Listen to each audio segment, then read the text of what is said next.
എല്ലാ ചിരികൾക്കും പിന്നിൽ ആത്മാർത്ഥത ഉണ്ടാകില്ല. നമ്മുടെ സന്തോഷങ്ങളും വിജയങ്ങളും ലോകത്തോട് വിളിച്ചു പറയാൻ പലപ്പോഴും തോന്നാറുണ്ട്.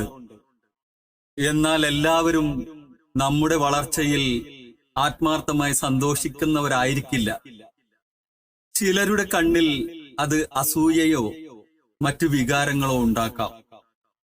നിങ്ങളുടെ സ്വപ്നങ്ങളെക്കുറിച്ചും നേട്ടങ്ങളെക്കുറിച്ചും നിശബ്ദമായി പ്രവർത്തിക്കുക. നിങ്ങളുടെ ലക്ഷ്യങ്ങളും സന്തോഷങ്ങളും തൽക്കാലം രഹസ്യമായി വെക്കുക. കഠിനാധ്വാനം നിശബ്ദമായി തുടരട്ടെ. നിങ്ങളുടെ വിജയം ശബ്ദമുണ്ടാക്കട്ടെ. മറ്റുള്ളവരുടെ അംഗീകാരത്തിനേക്കാൾ പ്രാധാന്യം നിങ്ങളുടെ തന്നെ സംതൃപ്തിയാണ്.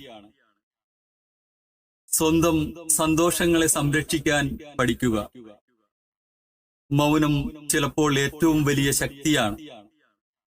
നിങ്ങളെയും നിങ്ങളുടെ സന്തോഷങ്ങളെയും അത് സംരക്ഷിക്കും. ജീവിതം നന്മ നിറഞ്ഞതാകട്ടെ.